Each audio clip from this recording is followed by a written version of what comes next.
Yeah, welcome in to another rousing rendition of Libservative Intellectual Idiots Fostering Political and Cultural Literacy and the world's smartest internet show. Bell the Body Snatcher on the ones and twos. He, as always, is Corey Walsh. And he's Dan Griffin. And we did have a slow news week up until, about yesterday when Anthony Fauci did something that was supposed to maybe resemble a testimony in front of us, in front of Congress. That's not exactly what we got. We're going to start the show there, but actually, I have the whole entire fucking testimony right here. Under the advice of my attorneys, I will invoke my right under the Fifth Amendment of the Constitution to refrain from answering your questions. Thank you. That was pretty much it. He did that like 111 times. There was also an alleged fart at Lindsey Graham's funeral, which is so perfectly poetic. Haley Stevens is absolutely embarrassing herself as she tries to take this Michigan Democratic Senate primary. The Iran war is not going well, Corey. I don't know if we've talked about that a whole lot, but have we talked about that at all? Yeah, it's getting to a point now, though, where it's not just embarrassing. It may actually be getting dangerous in a few different ways. We'll talk about that. And Chuck Schumer had a visitor as he decided to talk and do a little, what was he doing? Like a little press conference or whatever regarding Trump's corruption that was pretty goddamn hilarious. So what else we got, Corey? That's it. Did you have anything that we're going to bring up, or are we're going to jump right into this?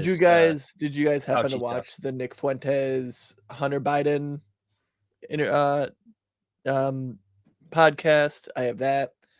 And then and then I got some timestamps for the Abdul Al Sayed Haley Stevens debate in Michigan. That's garnering, I would say, what would you say, Dan? Would you say that this debate is garnering about the same amount, more or less, as the Thomas Massie Ed Galren primary? I would say less, but I'm biased because I actually like Thomas Massie, and I can't stand either of these two candidates. And so, it may be more because it's a Senate race. It's a Senate race, yes, but like it's another one that millions and millions and millions of dollars from big corporate PAC funded, backing is going to one candidate to try to oust the other. It's pretty great. But let's start with Anthony Fauci, man. If he hadn't already been completely and utterly degraded into the human scum that he actually is, he made it even more clear at his little hearing. Polar Knights likes your beard? Yeah, he says he likes my beard. He wants to yell salam alaikum at me. If that's the case, you are Corey would be the whitest Muslim on planet. The whitest and the worst. That's not true, because there's like Uzbekistan, like those folks out there on the but do you have way out east? There's some pretty white. There's some pretty major whiteys over there. Fucking pork chops and pork belly and bacon and fucking pork tenderloin and fucking. Thank you for your diatribe. We haven't even gotten to Chucky Schumer yet. Anthony Fauci. What did we think of? We hadn't talked about him at all in a while. And I feel like we maybe should have not let this slip past our radar. My favorite thing about this little hearing, which by the way, let's call it what it is. We say this about all of these little, committee hearings and these Senate Judiciary Committee hearings and all. Basically, any hearing that is in front of Congress it's a political show, and this was no different. However, occasionally you'll get some really good nuggets out of these things. So, Anthony, hold on, I got to get to my notes are all out of whack here. There we go. I think if he wasn't toast before, he has to be now, because anybody that still believes that Anthony Fauci is a hero A, doesn't know anything, and B, you're never going to change their mind anyway because they're partisan hacks. Yeah, if it's been 5 years, 6 years, or no, I would say 5 years since shit finally started to kind of level out here when it came to COVID. If everything that's come out with under the Biden administration, the Department of Energy, FBI, under Biden, we're saying, yeah, it looks like it came from Wuhan lab or from the Wuhan lab. And all the other type of different things that came out when like he was caught saying how the 6 feet was kind of arbitrary. The masks were kind of arbitrary. They were basically just throwing shit at the wall to see what would work because they had no idea what they were supposed to do. Thank God it did turn out to be a virus that wasn't that deadly. Because if it was, could you imagine if the death rate when COVID happened in the beginning, because they were only testing the sickest people. So like, remember in the very beginning, it was like a 10% death rate. It was like, holy fuck, but then everyone freaked out about it. But then as they started just mass testing fucking everybody, if you were sick, you had to go home and prove you didn't have COVID with a test you had to go buy at the store. So all of a sudden the reported, it dropped down to like 0.1% or 0.01% or something. It was less deadly than like the flu. Mm-hmm. And there was just no pivot.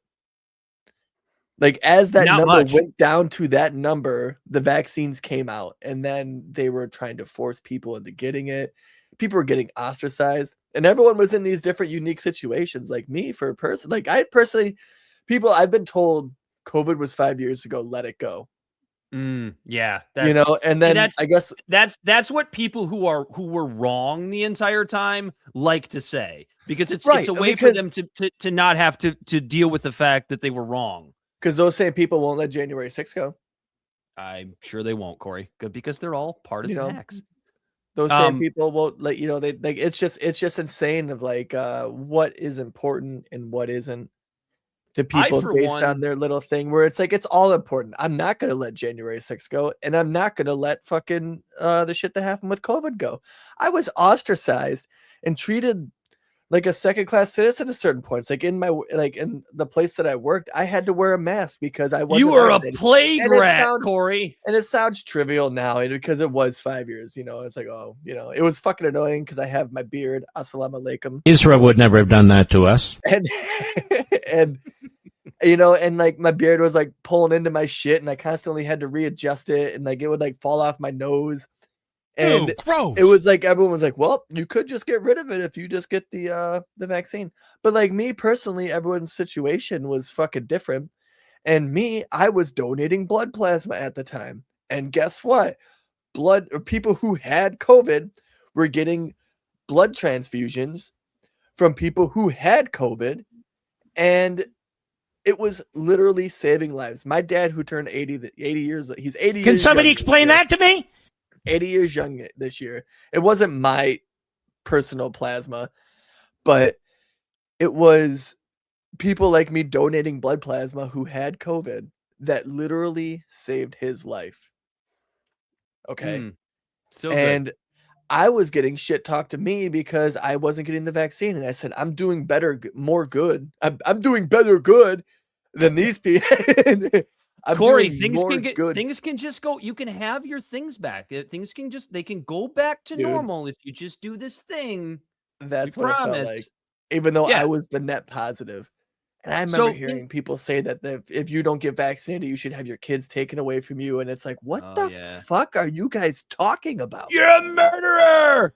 And now, you're killing grandma. And now it's, we got to get over it. And it's like, no, I'm not going to get over it. I'm not going to get over it. And here's why. It was like, remember that Taylor Lorenz? It was the biggest fucking transfer. It was the biggest fucking transfer of wealth from the working class up to the fucking top 1%. Millions of small business owners lost their shit while big boxes were allowed to stay open. The government overreach.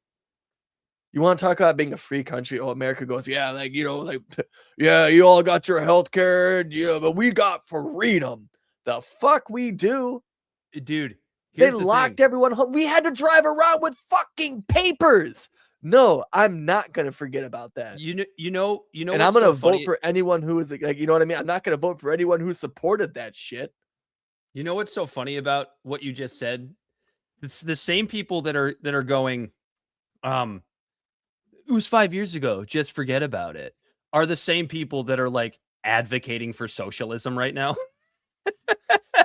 For the most part. Like, it's you think more government is so sorry about that. Let's continue with the subject at hand. So I'm you know what's funny about that drop? It doesn't even actually make sense to people yet, but we'll get there. I'm generally not one to say that taking the fifth is automatically Liberty Twitcher brought up a whole other point. You know, male loneliness, you know, fucking suicide rates, all this shit with young people. Like, it's the fact that kids can't read. Yeah. So I'm generally not one to say that pleading the fifth or taking the fifth in this case is automatically makes somebody guilty of a crime. I think the Fifth Amendment is actually a really good amendment. It's an important one. Protect you against to protect you from incriminating yourself. And here's why: against your government. It's not just about keeping your mouth shut. It's you are protected from the government compelling your speech. It's almost as important as the Second Amendment, because the Second Amendment affords you to say whatever the fuck you want, and then but then the Constitution also says no, you don't have to say shit. But I have one major exception when I say that I generally don't think that it makes you automatically guilty to take the fifth. Because you know people say that, like, why are you taking the fifth? Well, you got to hide, right? I have one major exception. And that is when a former high-ranking government employee that already has a blanket preemptive pardon sits in front of Congress and does it. And that would be already pardoned. Dr. Anthony Fauci. Already pardoned. Preemptive pardons. So Fauci, I think, honestly, he's toast in every way possible. And the reason I know that is because even the Zionists are coming after him. Eli Lake put out his own little piece. I guess you would call it editorial piece at The Free Press, which is a Barry Weiss-owned entity. We all know where that all comes from. And the title of it, I didn't even need to read it. Honestly, yes, I'm one of those people that saw the headlines, and that was enough for me, at least in this case, because the headline read that Anthony Fauci's record convicts him on its own. Now, is that just a distraction? It's a wonderful distraction for the Zionists for us to continue to talk about Fauci, but it's not just a distraction. It's also incredibly important. Why is this so important? Well, it has to do with Anthony Fauci's diary that was released by Rand Paul, a lot of times the only adult in the room, in the Senate at least. And here are some of the key takeaways, Corey. You ready for these? Yeah. So the first one being COVID-19 origins and the Wuhan market. So early on in like late January of 2020, there's an entry. I think this is from January 26th of 2020.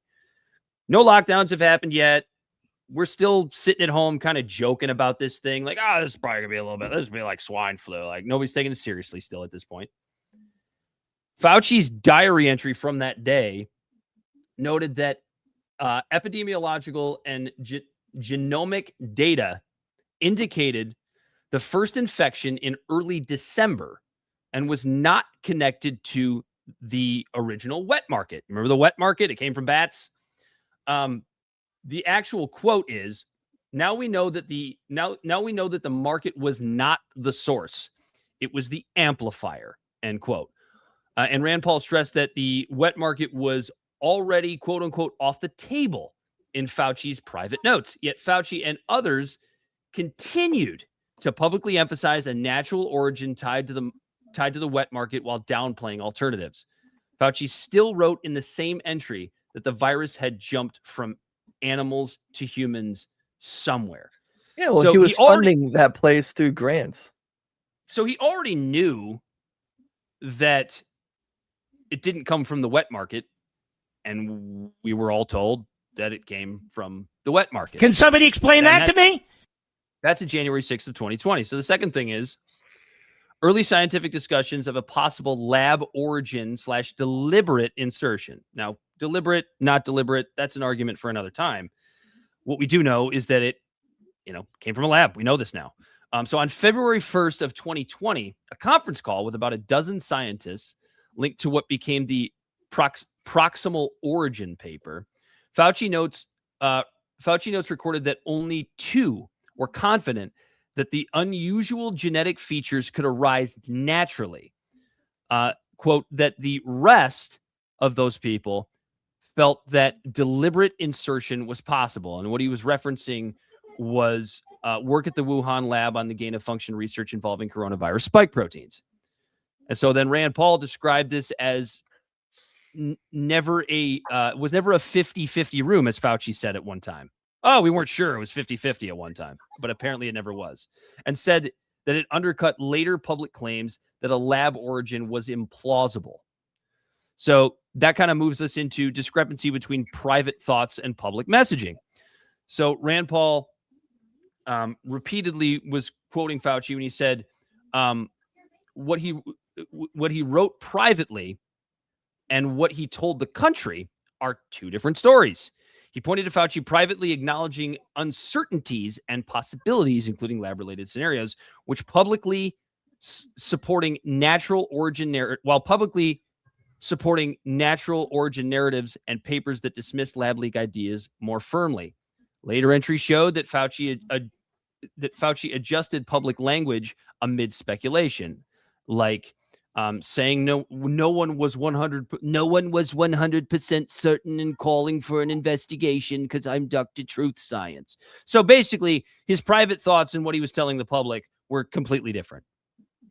And one of the more disgusting things I think that came out of this diary was Anthony Fauci's relentless relishing in the fame and the media attention, with numerous entries stating that Fauci's awareness of his celebrity and apparent enjoyment of his intense positive publicity, media profiles, merchandise, bobbleheads, beer named after him, St. Fauci, these items, celebrity interactions, who can get me on the best cable news show, and mentioned how flattering these things were, and claims of being among the most famous and recognizable people in the world. And Rand Paul spent a lot of time portraying this as Fauci glorying in the positive attention, while deaths mounted, and contrasted it with the treatment and all of the critics. Yeah, it's a weird the narrative he was writing in his diary for himself about how famous he was, and not about any sort of remorse that millions of people are dying on his watch. This is what sociopaths do. And it's always interesting too for me that when it comes to those numbers, everyone said China was like stifling their numbers. And it was interesting to see, like, based on like the economic and like the money behind the incentive of this, and how China, when people in China, like, I feel like probably roughly the same amount of people died in both countries strictly from COVID, I guess is what I'm getting at. Because in China, they were trying to show the world that their numbers dropped because if somebody had COVID, but then they died of a heart attack, they weren't counting it as a COVID death. Whereas in America, we were counting that as a COVID death. Car crashes. Because in America, the hospitals and the health industry was getting incentives through the CARES Act from the government to get a little bit extra money if they were dealing with the COVID death versus like a regular run-of-the-mill car crash. Or so Liberty wants to know who has the best worst place in hell, Fauci or Lindsey Graham. Well, Fauci's not there yet. I'm sure he's going. So right now, I guess it's Lindsey Graham, just kind of by default. That's an interesting question, though. I still think Lindsey Graham. Well, okay. So you have to ask this question: who's responsible for more death and destruction? Is it Anthony Fauci or is it Lindsey Graham? I don't think that's an easy question. One's explicit, one's implicit. And I guess what you could say, And like if you're implicity giving, and explicit, doing something explicit and then being implicit are two like there's very different like action behind each one. And Lindsey Graham is definitely a worse human being than Fauci. and I guess if you're being as generous as you can to Anthony Fauci, which is tough for me to do, but I'm going to try. Being as generous as you can be In comparison to Anthony Lindsey Fauci. Graham, it's not that you're really not doing much, Dan. It's like You comparing stepping in dog shit or sitting in dog shit. No. I'm actually trying to be as generous as possible, given what we know about Anthony Fauci.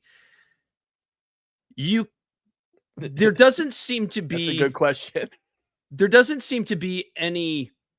Like, I don't believe that Anthony Fauci was like, I'm going to create this virus so a bunch of people die, right? Which is something that people imply. I don't think that was Anthony Fauci's goal. No, I it was akin the money-driven. deaths. I akin the deaths that Anthony Fauci is responsible for more to like manslaughter as opposed to murder. You know what I mean? Doesn't mean he's not ridiculously responsible and should spend lots of time in prison for it. And he did it based a lot on his own hubris. What did Brandon say? I like this one. Who went in between his mattress and grabbed his diary? I wish that were the case. But Rand Paul I'm pretty sure sneaking in like a 1920s robber. I'm pretty sure it was subpoenaed, but I do like the visualization of Rand Paul just sneaking into Fauci's like probably $3 million Upper East Side apartment while he's in the shower. It's just creeping under his mattress, grabbing it with like one of those little grabber things. Yeah, the ones that have like the extendo thing. Preposterous. But yeah, no, like, what happened with Fauci, it was like it's the same thing that happened with Whitmer here when it comes to COVID. It was all cover up. And it was an accident, and the crime is the cover up. Versus Lindsey Graham just literally explicitly lobbying to just kill brown people. You know, What did he because it was all about what money. did he have to do? What did he have to do to get in the bedroom? I don't know. You might have to ask Lindsey Graham. Yeah.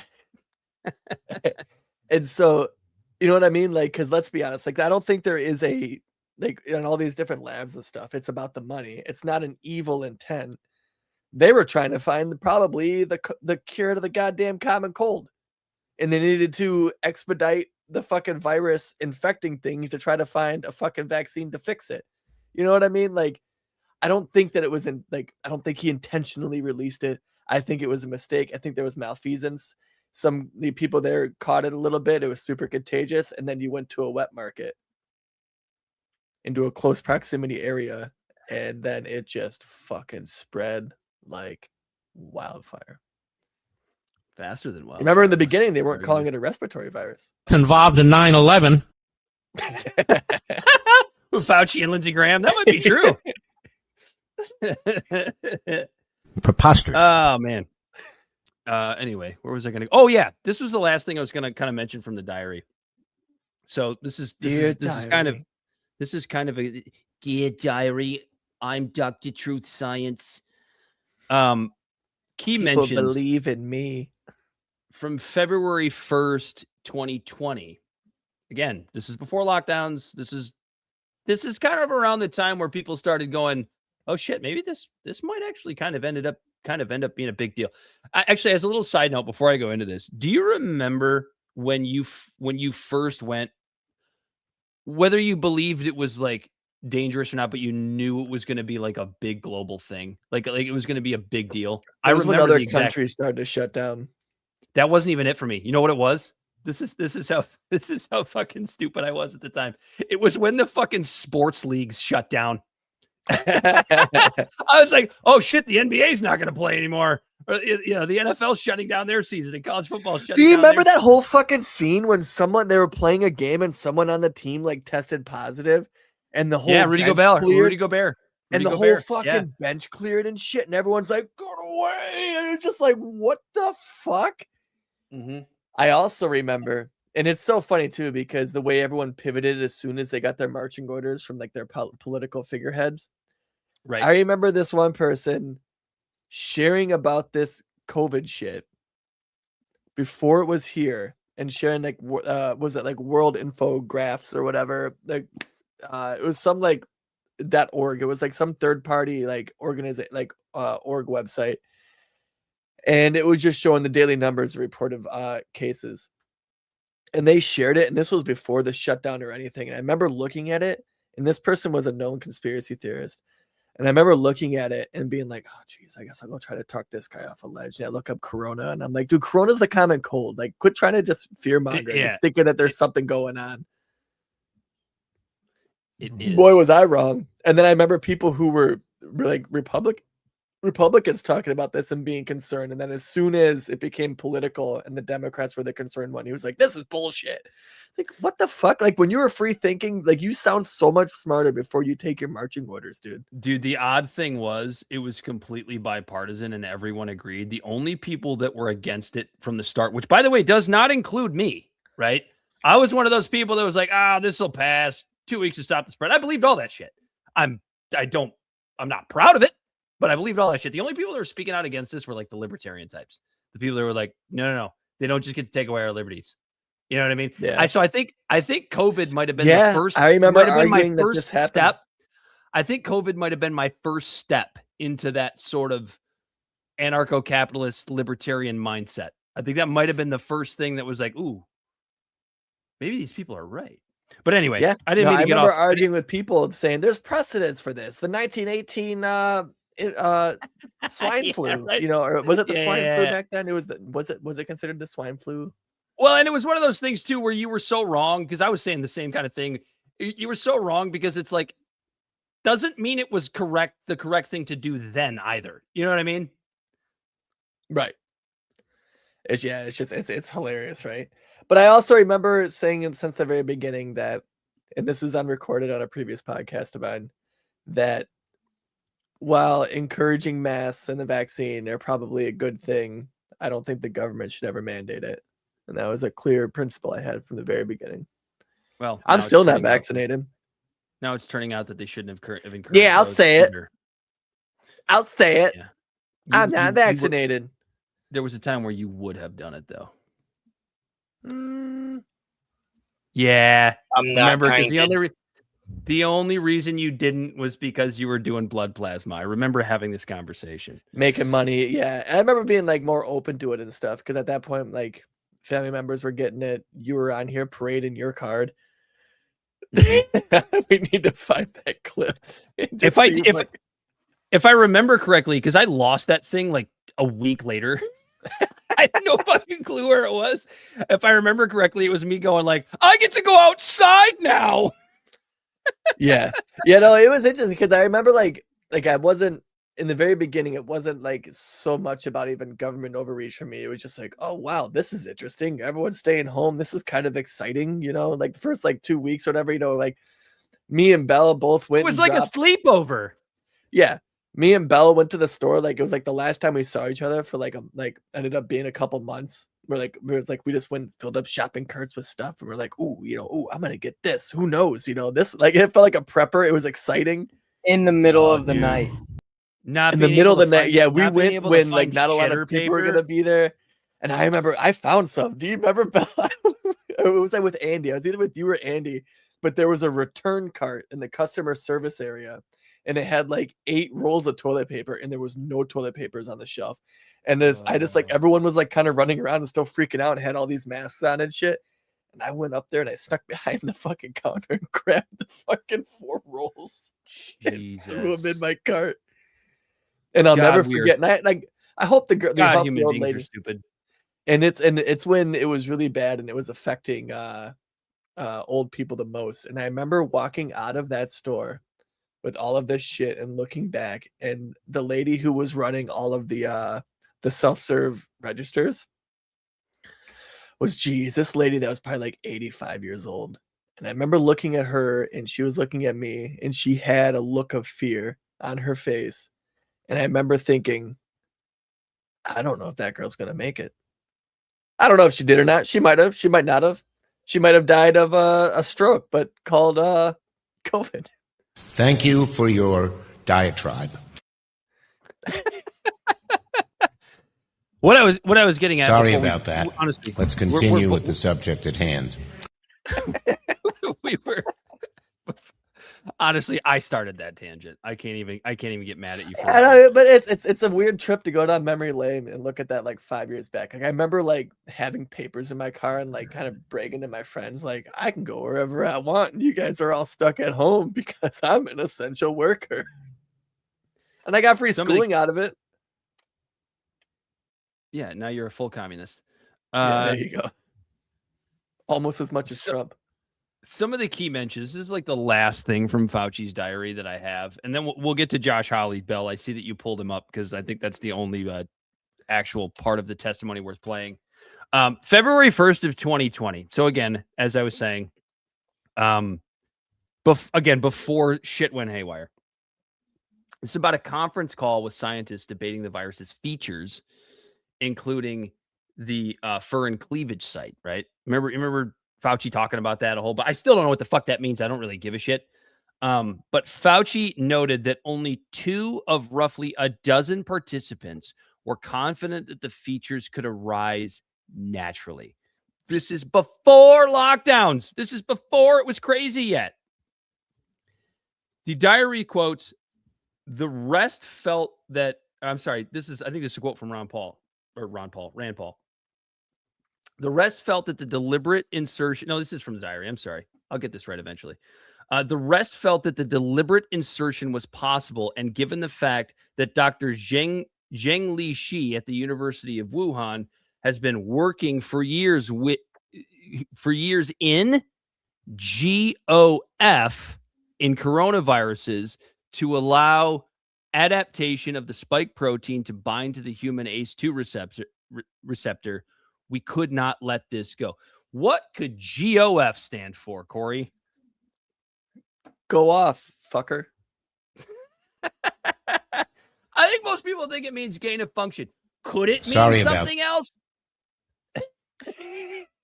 Could it mean something else? I suppose it could. Because it's probably gain of function. I don't know. Google it. But go ahead, Google what GOF means. No, I'm just kidding.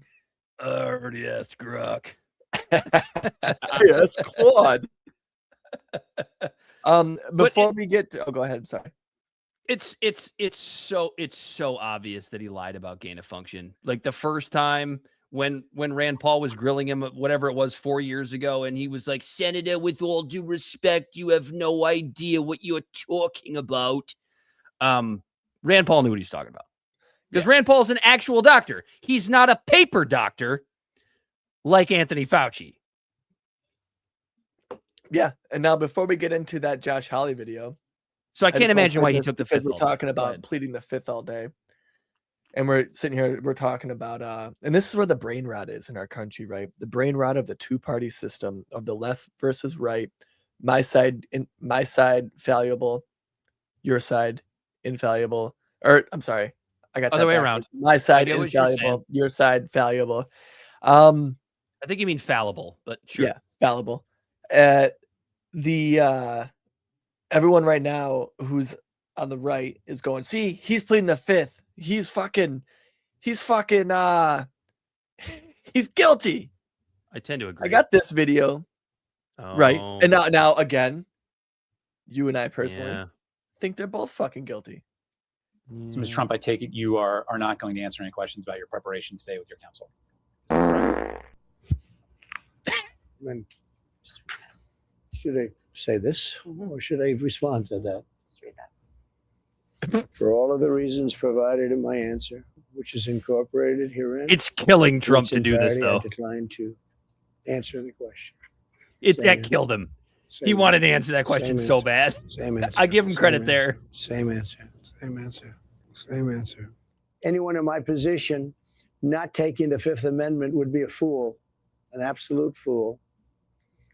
One statement or answer that is ever so slightly off, just ever so slightly, by accident, by mistake, such as it was a sunny and beautiful day when actually it was slightly overcast, would be met by law enforcement at a level seldom seen in this country. I've experienced it.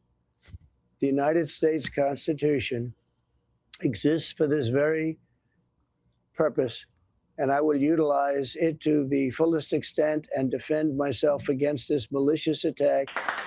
by this administration, this Attorney General's office, and all other attacks on my family, my business, and our country. What's that all Accordingly, about? under the advice of my counsel and for all of the above reasons, I respectfully decline to answer the questions under the rights and privileges afforded to every citizen under the United States Constitution. This will be my answer to any further questions.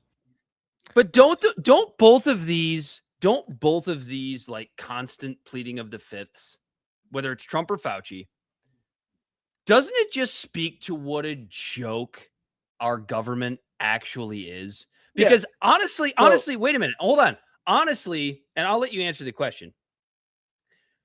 I hope you won't plead the fifth, but it speaks to what a joke our government actually is, because from a pragmatic perspective, both Trump and Fauci taking the fifth in these situations, it does make sense. I completely understand why both guys did it, and it made them look terrible. But we've gotten to a spot where these things are witch hunts. And I'm somebody who believes terrible in a 24-hour news cycle, or possibly incriminate yourself and go to prison. Right, exactly. I'd rather look terrible in a 24-hour Under the news advice cycle. of my attorneys, I will invoke my right under the Fifth Amendment of the Constitution.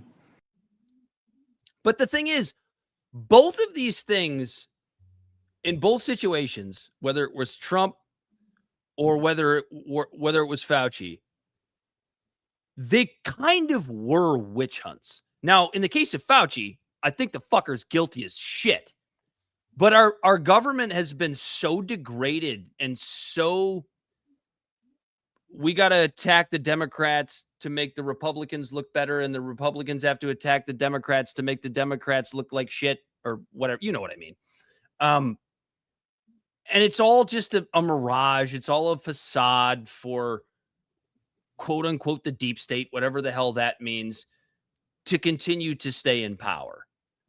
So like the whole thing is just a complete joke. There's nothing serious about any of it. I said at the top of the show that Fauci's testimony yesterday was 100% political theater. It absolutely was.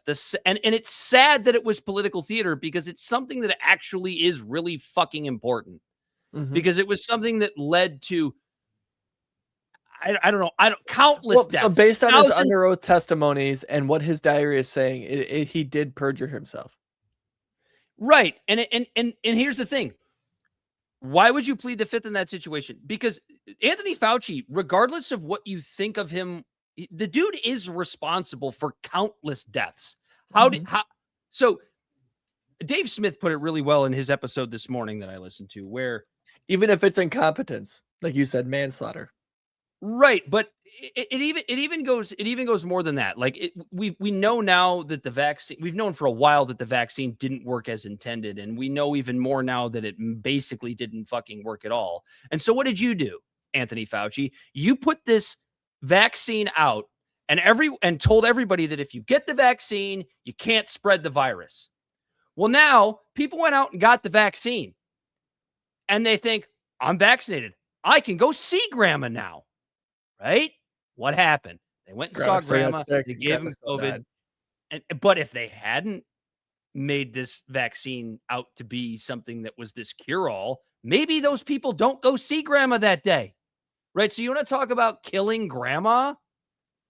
Who's more responsible for that? I can't take credit for that. Dave Smith made that point. I thought it was, it's those examples, and then we've seen it in our comments about loneliness problems and depression and people getting fucking fat and becoming alcoholics, which I fucking did over that time period. I think I put on fucking 40 pounds. I drank over a COVID lot and of started liquor. drinking a lot. I drank a lot. Me and all the boys would just use like Zoom, or like there was an app that came out called House Party, and there would be I'd have my laptop screen up, and there'd be 9 of us on the screen, because I'm a very, very, very extroverted person.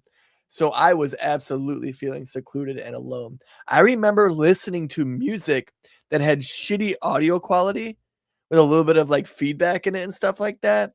and thinking, oh my God, this just sounds like live music in a dingy basement bar, and how much I miss this. And I remember when I finally got back out after everything started to get lifted, and being in Nashville, Tennessee, and being at like a bar, at like a kind of a club, and it was on a rooftop, and it was like hot out, so people were sweaty, and it was playing club music, and I brushed up against somebody, and their sweat brushed against my arm, and at first it was like, huh, and then it was just like, oh my God, this is a sense of normalcy. I felt normal again after COVID just because somebody sweaty rubbed up against me that I didn't know. Like, what the fuck? What the fuck did they do to us? Sorry about that. Let's continue with the subject at hand. Going back real quick. So Anthony Fauci, he pleaded the fifth at like 111 times or whatever.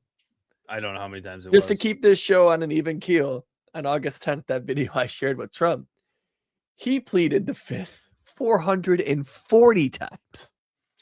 Wow. And it killed him. And it killed Fauci too. We're going to see it here. Bell, go ahead and pull up Josh Hawley. I only want to pull up Josh Hawley's questioning. I'll say it again. It's definitely political theater, but it doesn't mean it's not important in certain ways. There are days I really like Josh Hawley. Kind of like there are days I really think that Nancy Mace is hot, and then there are days where I don't think she's so hot. Like that episode of Seinfeld with the lighting. Yeah, she looked good the other day, man. Ooh, Nancy Mace in that rack. Anyway, go ahead and roll Josh Hawley for us here, Bill. Thank you, Mr. Chairman. Well, nothing says honesty like taking the fifth, huh, Doc? Let's try something. That's not What day of the fair. week is it? Whatever. Here we go. On the advice of counsel, I respectfully decline to answer based upon my rights under the Fifth Amendment to the Constitution. What color tie are you wearing? To answer based upon my rights under the Fifth Amendment to the Constitution. What color's the carpet in front of you?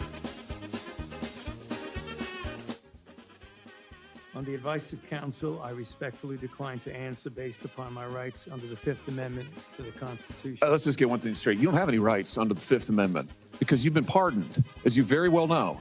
As the Supreme Court has been clear for a century and more, Brown versus Walker, 1896, when he has been pardoned, he may not stand upon his privilege.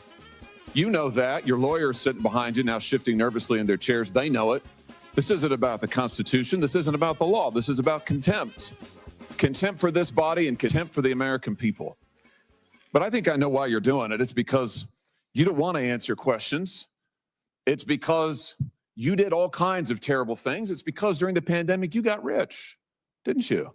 You got rich while people were dying, hundreds of thousands of Americans, over 1 million in the end, and you were getting rich. And not only were you doing that, you were using federal employees with taxpayer money to apply for and solicit cash prizes for you personally, cash prizes totaling over $1 million. You did all of that during the pandemic, didn't you? That's a question. On the advice of counsel, I respectfully decline to answer based upon Look my at rights under the Fifth Fauci's Amendment to the face. Constitution. Dude, that killed Anthony Fauci to be sitting up there. Like, tell me the look on that man's face was not just sheer embarrassment. Right. So the Brown v. Walker case that Josh Hawley, when we talk about whether or not Fauci could be held in contempt for just I don't give a fuck. The Brown v. Walker is a landmark U.S. Supreme Court case that established an important principle about the Fifth Amendment's protection against self-incrimination. Charles Brown was called to testify before a federal grand jury investigating violations of the Interstate Commerce Act. He refused to answer certain questions, arguing that his answers might incriminate him. But Congress had already passed a law granting immunity from federal prosecution for testimony compelled under the act. Brown argued that that wasn't good enough and that the Fifth Amendment allowed him to remain silent regardless. So the legal question that this case ensued, that ensued this case, was Charles Can the government force someone to testify if it grants them immunity from prosecution based on the testimony? The court's 5-4 ruled against Brown. It held that the Fifth Amendment protects people from being criminally prosecuted using their own compelled testimony, not from testifying in every circumstance. If the government provides immunity that protects the witness from prosecution based on that testimony, then the witness no longer faces the danger of the Fifth Amendment. No faces the danger the Fifth Amendment is meant to protect. Therefore, the witness can be compelled to testify and may be held in contempt for refusing. It matters because what this established was the government can compel testimony if it provides sufficient immunity. The privilege against self-incrimination is not an absolute right to remain silent under all circumstances. So, they can't hold him in contempt based on this ruling because they Preposterous. It looks like that Congress didn't grant constitutionally adequate immunity.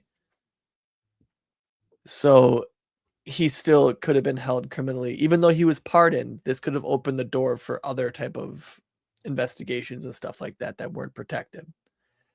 So another example of our government being fucking idiots. Plus, he's just protecting his friends. You know, like there's people like, again, like this whole big thing, like somehow remember, like the little throwback to Epstein.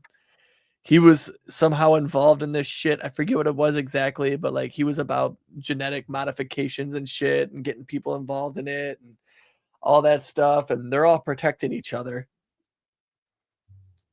Yep. I get it. That's why it's political theater. Doesn't mean it's not important. It is.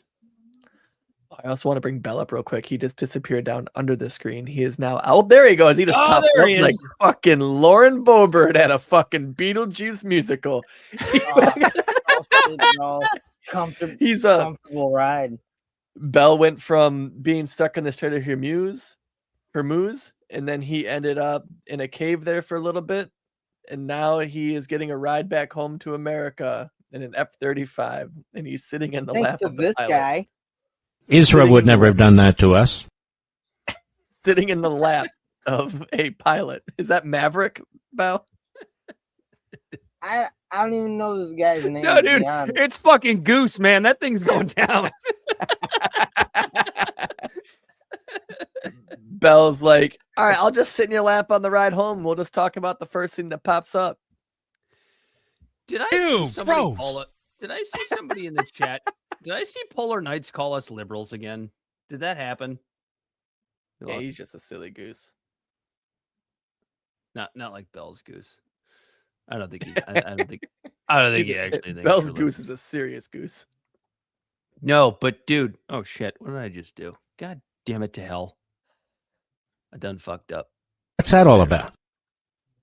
Click. I hit the wrong key. I hit the wrong hotkey. What the fuck? I don't know. What is going on? Can somebody explain that to me? Israel's tapping into us now because we're about to talk about the Iran war. Little bastard. And about how we are we're in a place now where it's gone from embarrassing, right? Because we've literally achieved nothing from this war. Nothing whatsoever. Didn't get regime change. Didn't stop Iran from getting a nuke because they were never going to get one in the first place. And everybody knew that knew anything about anything. And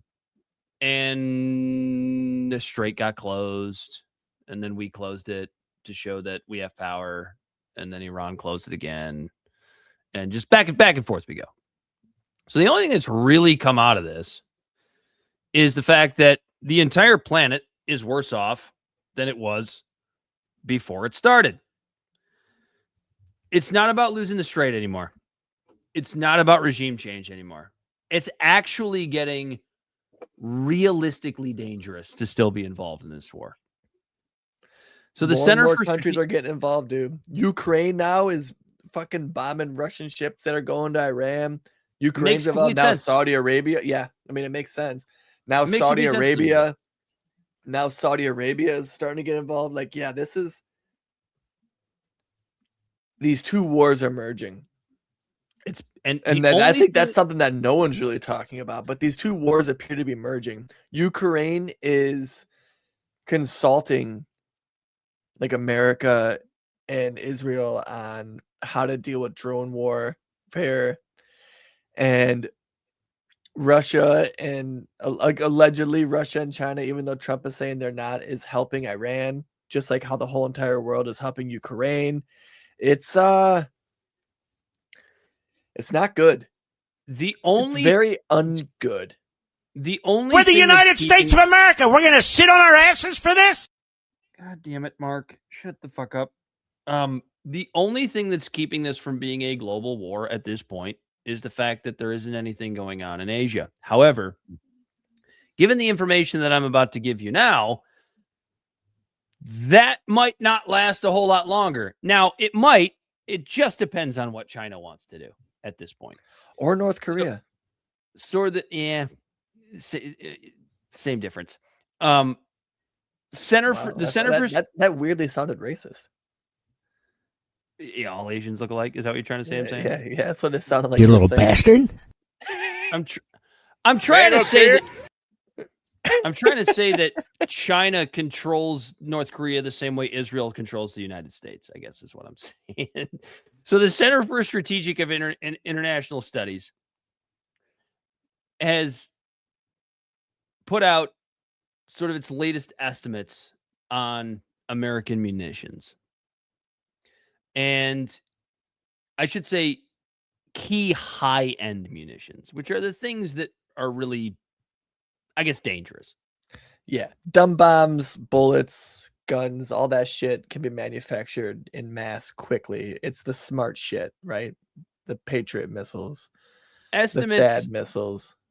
Estimates related to mid to late 2026 are the numbers that I'm about to give. So the munitions stockpile is at dangerously low levels at this point. And they were already low prior to the Iran war because, munitions going to Ukraine.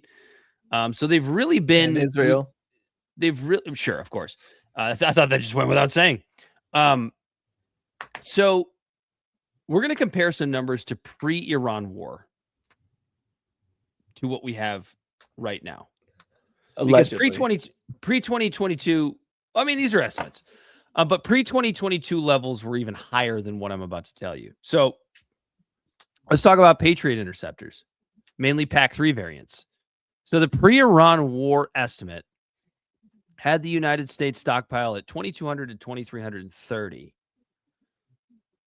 Expended in the war, the Iran war, 1,060 to 1,430, which leaves the residual, what we have left, at roughly 759 to 1,100, or even fewer, with 827 in some of the recent CSIS updated accounting for, sort of post-ceasefire activity. So this represents a major reduction from pre-Iran war levels, an even larger cumulative drop from pre-2022. Ukraine received a bunch of Patriot missiles and interceptors and things like that. And the thing is, on these things, production is limited, right? So when we're talking about 55 to 65% total reduction in Patriot missiles, hundreds, not thousands, hundreds are produced per year historically. Right, so we're getting to a point now where it's kind of like the American money supply. The difference is you can't print missiles the same way you can print dollars. So that brings us to THAAD interceptors. So pre-Iran war, 360 to 452. Again, pre-Ukraine, probably a little bit higher. What have we expended? 190 to 290, around half or more in some tallies. So the current residual, anywhere from 70 to 278. Recent estimates are around 184 to 278 after a limited replenishment. So a significant percentage drop from pre-Iran. Pre-22 stocks were even higher, as we talked about. Tomahawks. Let's talk about Tomahawks. land attack cruise missiles. So pre-Iran war, 3,100. Expended, 850 to 1,000 plus, roughly 27 to 30%. Some analysis notes that higher effective burn rates are higher relative to the recent procurement. So current residual, roughly 2,000 to 2,250 in the estimates. So pre-2022 stocks were higher again. Low annual procurement, dozens to maybe low hundreds is what you're going to get prior to 2028, 2029, maybe 2030. Full return to pre-Iran levels projected into 2030 in some scenarios. So if you've run through 30% of your Tomahawk missiles since the start of the Iran war, Corey. 5 months. And you're not going to get back to that level until 2030. So air-launched standoff missiles are a little bit easier because they're just easier to make. But pre-Iran war, 4,400. Expended, 1,100. 25 to 42% are the estimates. Current residual, 1,500 to 3,300. Those are a little bit easier to replace. But when we start talking about replenishment, all we have to talk about to make this really a little bit scary is just Tomahawks. So there are currently 55 or so Tomahawk missiles on order from prior contracts, with now the latest estimate of 785 Tomahawk missiles requested by the Pentagon at about $3 billion. The bulk of that order will not arrive until 2030 or later. So just those numbers alone should tell you how this isn't just a matter of like, hey, we tried to do something and failed.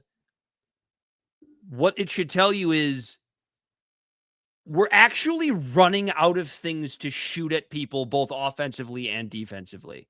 And you had mentioned pre-show, Corey, and I didn't look into this, so I'm going to trust you. But we're looking at a spot now where we're pulling these things away from our allies in Asia.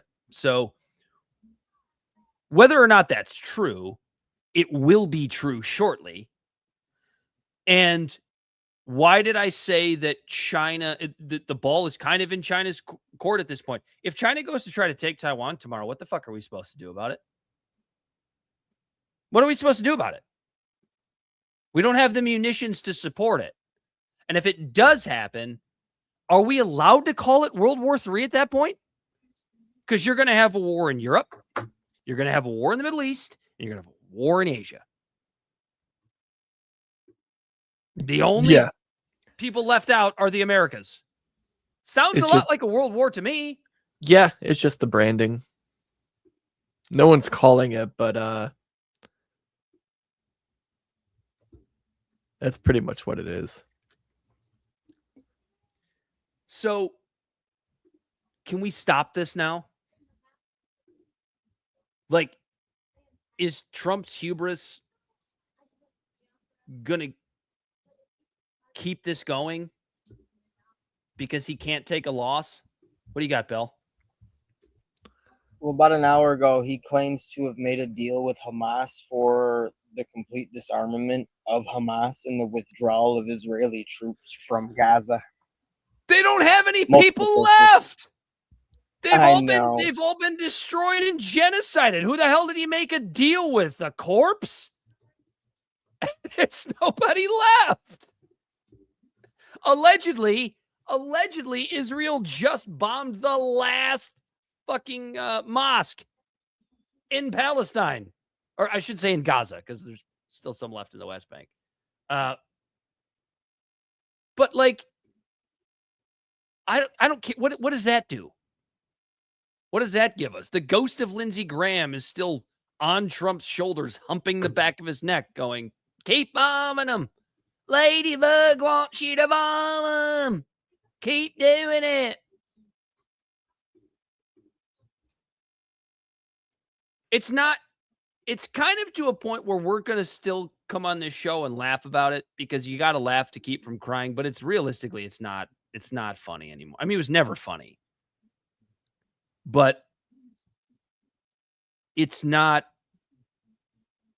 I don't know. There's nothing left at this point. Trump could have saved himself already. I mean, I shouldn't say he could have saved himself. He could have saved the last bastion of dignity that he had left. If this had just been over after the MOU, which we all knew was a joke when it came. Trump's announced what he called a historic agreement for Hamas to disarm as part of the next phase of the broader Gaza peace plan. According to Trump, the agreement was negotiated through the administration's board of peace with the help of regional mediators, including Egypt, Qatar, and Turkey. There's going to be a phased disarmament. Hamas and other armed groups would surrender their weapons in stages rather than all at once. Israeli withdrawal as disarmament progresses. Israeli forces would gradually withdraw from Gaza. New Palestinian administration, a technocratic, god damn it, fucking AI shit. The technocratic Palestinian government would take over governing Gaza, backed by an international stabilization force and restructured Palestinian police force. And the long timeline, as U.S. officials said, dismantling Hamas military capabilities, including tunnels, rockets, and heavy weapons, could take 200 to 350 days. This is from CBS News. Oh. Zionist news is what you meant to say. A technocratic government is one that is run primarily by experts and professionals rather than politicians chosen because of party affiliation or ideology. Did you have to look that up? I did have to look it up. I made the joke about technocratic being AI, and then I was like, I should probably know the actual fucking. I mean, today it's kind of the same. Who's the expert? Yeah. Is it AI? I think it's AI. How much do you think Trump uses AI?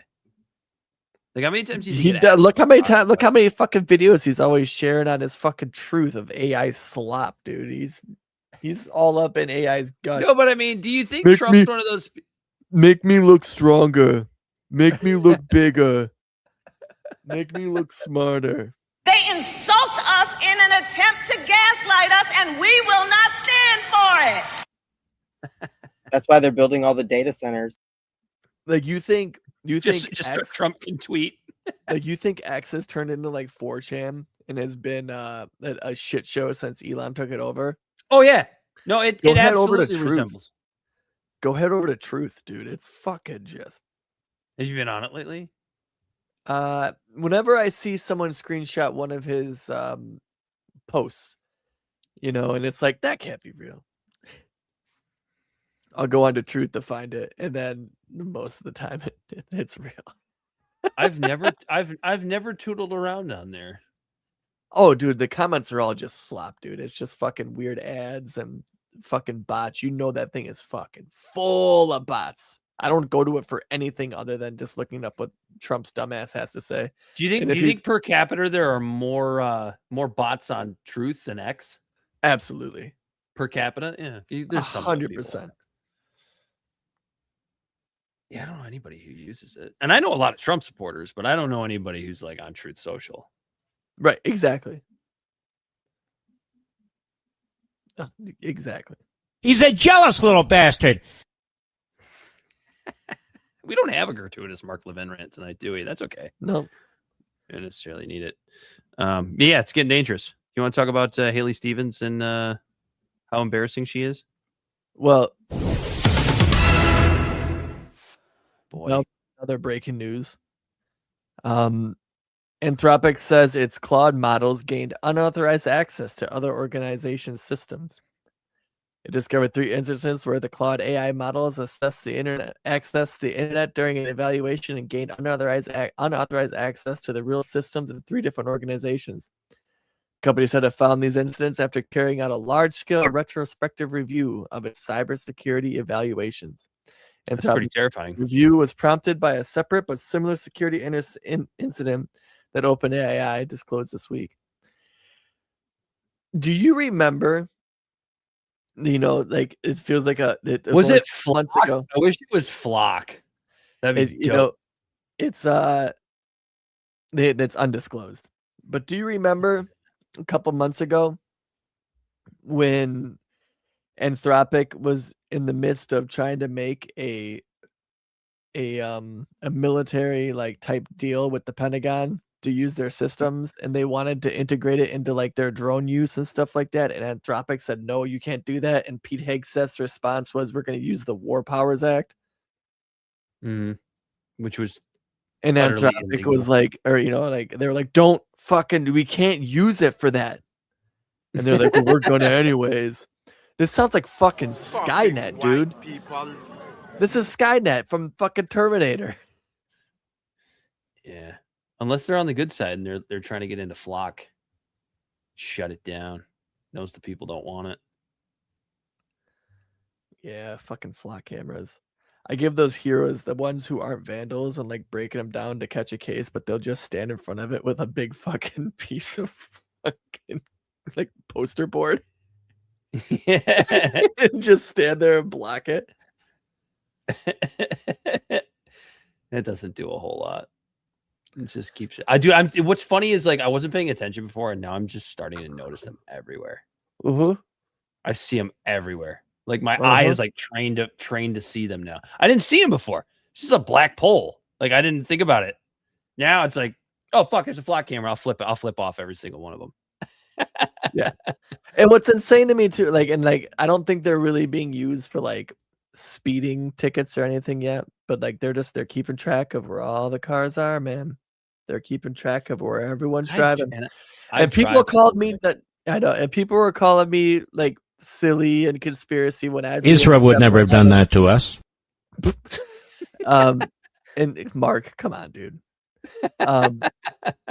People would call me like conspiracy minded and like silly because every time when you go to like 7-Eleven and you buy beer, they scan your ID. They don't just look at the date on it. They just fucking scan it, which is fucking wild because I could walk in there with anybody's ID and I know the drill. I don't even show them the front. I just pick up the back and go, yeah, just go ahead and fucking scan it. Right. And it's just, that's data that's being stored.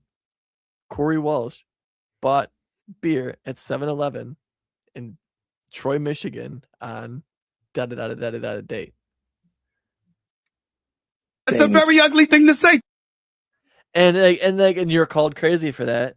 And then all of a sudden now there's Flock cameras, and now there's a camera everywhere I fucking drive that goes, Corey Walsh was here. Oh, it's just Corey. It's just to make sure the ID is valid. Come on. Everybody knows nothing wrong. That data's everybody- being sold. Give me a fucking break. Everybody knows that it's just to keep the kids safe, Corey. Come on. Stop being ridiculous. It's way better for an 18-year-old to not be able to buy a fucking 40 of Mickey's than it is for the government to not have your information. They have to have your information. They need it. And if that means that 18-year-old can't buy a 40 of Mickey's, then so be it. Did I say that right? I don't even know if I said that right. I've had quite a bit to drink tonight. I think everybody knows what I was trying to say. Who knows? For me to take a position like this, I'm a warmonger.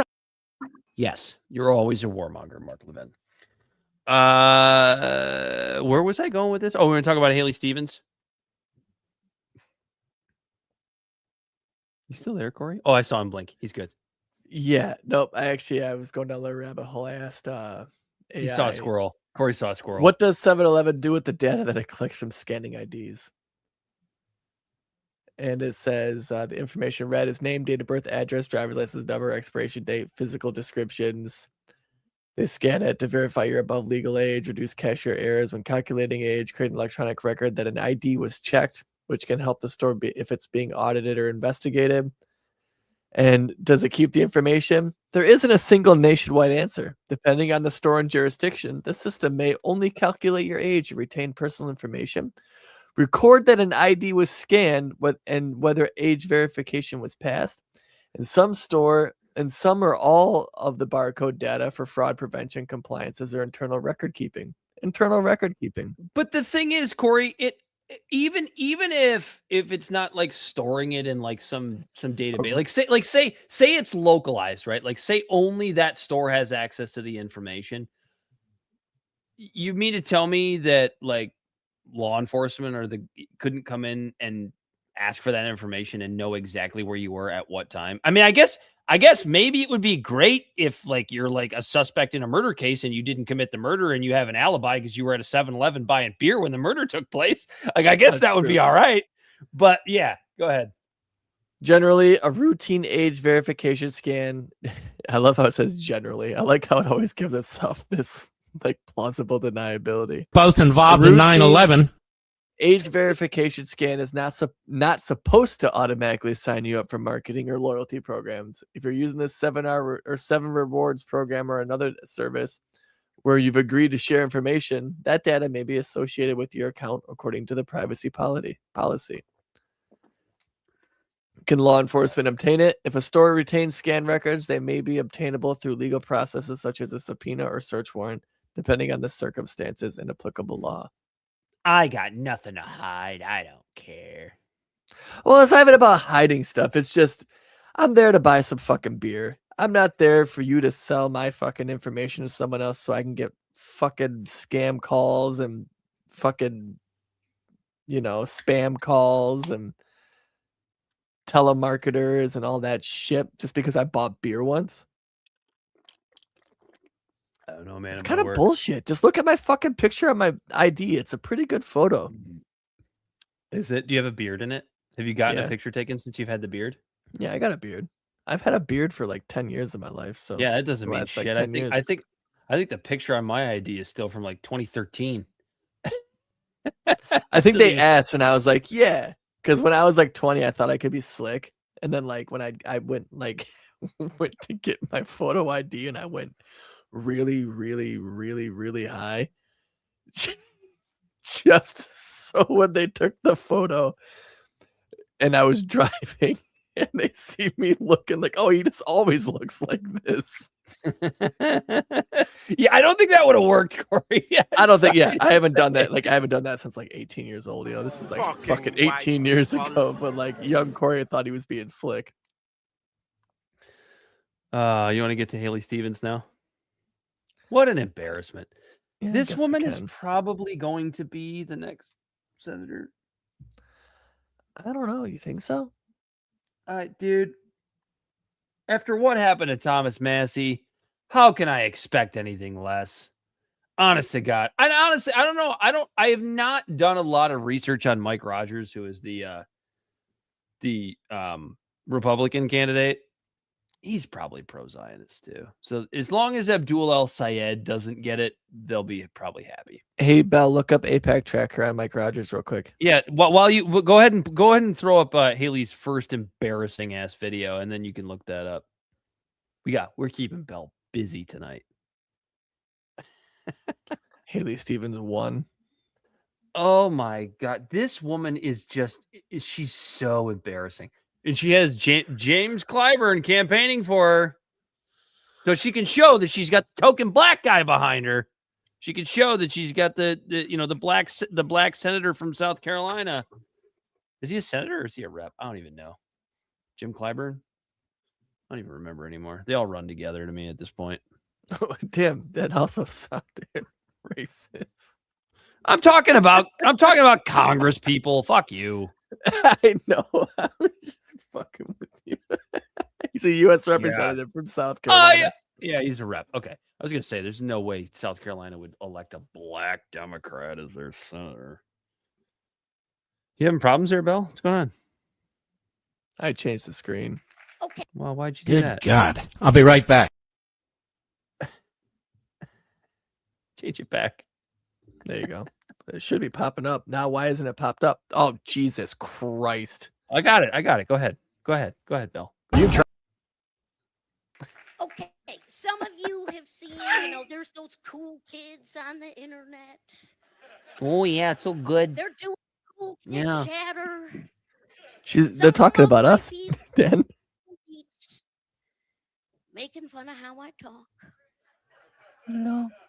Not okay. Not okay. Says my governor. But let's be real. They're making fun of Michigan.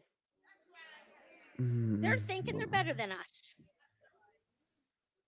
And what they don't know is I am your voice. And their jokes and their criticism only makes me fight harder.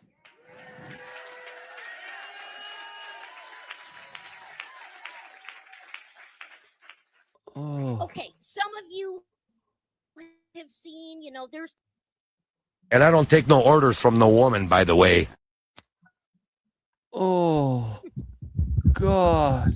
Mike Rogers has raked in almost $160,000 from pro-Israel donations.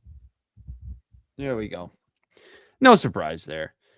Dude, Haley Stevens, they're making fun of Michigan. Nope, no, they're not. Making fun of the way I talk. I can speak as a Michigander. You are not our voice, bitch. And I'm not saying that because you're a Democrat and I really love Republicans. I'm saying that as somebody who knows exactly who and what you are. And the fact that you talk like a sitcom sister-in-law just makes it worse. Doesn't she sound like the annoying sister-in-law on a sitcom? The what? Yeah, or a mother-in-law, where he's like, like the whole bit is like trying to avoid the mother-in-law by like, I'm gonna take the kids to the park, and then hilarity ensues because a kid gets stuck on the slide or something. The thing is, that's coming from my governor. Like, what? I don't listen to women yelling. I tell them to shut up. Just the way, the way she speaks definitely does not help her. So, She talks like a 1930s like gangster. Like the only thing that's missing is see. Not only is she terrible on policy, super pro-Israel, but also she's so unlikable.